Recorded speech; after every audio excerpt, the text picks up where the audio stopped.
foragers or horticulturalists who make their own tools, weapons, clothes, and toys, the term would have little meaning.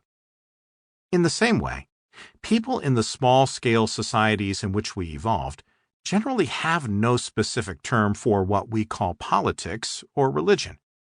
It is when a special group of people specialize in a range of goods or activities, like religious services, that a special notion, religion, makes sense.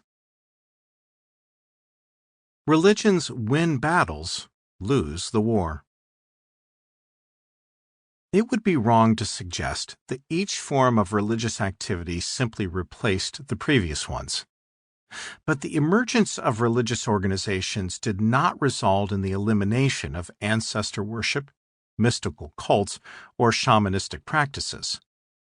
First, not all human groups turned into large-scale unified polities with extensive social stratification and division of labor. Also, religious organizations in most places, for most of human history, had to contend with the constant presence of shamans and mediums, and other similar non-organized religious service providers. Indeed, a good deal of the history of religions is the history of their fight against these competitors. As noted above, organized groups of priests naturally strive toward monopolization, and in the same process are closely associated with centralized political power. Religious organizations can then establish a monopoly on specific ceremonies or on the access to particular places like temples or shrines. But there always is some competition. In all places with religions, there is also a variety of alternative providers, personally identified specialists such as shamans, healers, diviners, and mediums. In the imperial period, the official state Roman religion had to accommodate competition from the wild and exotic cult of the Great Mother, Cybele, whose devotees indulged in ecstatic rituals and self-flagellation. Their extravagant costumes were meant to contrast with the staid pomp of official ceremonial. Another source of competition was the dramatic spread of Mithraic mysteries and initiations. Religious organizations can win many battles, mostly due to their access to political influence, but they seem to lose the war, as the resurgence of an alternative provision of religious services is inevitable. This raises the question, why do people resort to informal providers to supplement the services of official religions? The demand must be there, and it seems quite compelling, since people resort to such services even though they often are frowned upon, marginalized, or even prohibited by established churches or castes of priests.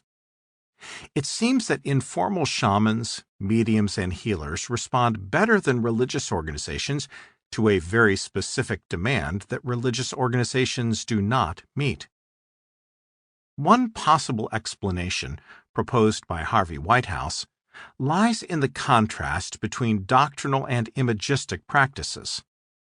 The doctrinal practice of religions is a form of intellectual training, accumulating a great number of relevant and explicitly connected propositions. It is characteristic of doctrinal religions. By contrast, the imagistic mode of transmission, more characteristic of mediums and shamans, consists of rare but exceptionally salient experience, so striking that its details remain engraved in memory. Doctrinal practices constantly run the risk of generating as much tedium as conceptual clarity, while imagistic ones can become so incoherent that most conceptual content is lost.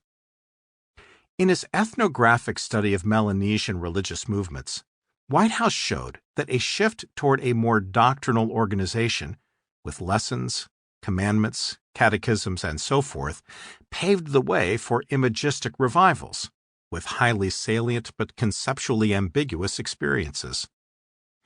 In the regions where Whitehouse did his field work, people had adopted a new Melanesian religion, complete with specialists, coherent doctrine, rote learning of commandments, and codified ceremonies. Many devotees then defected to join a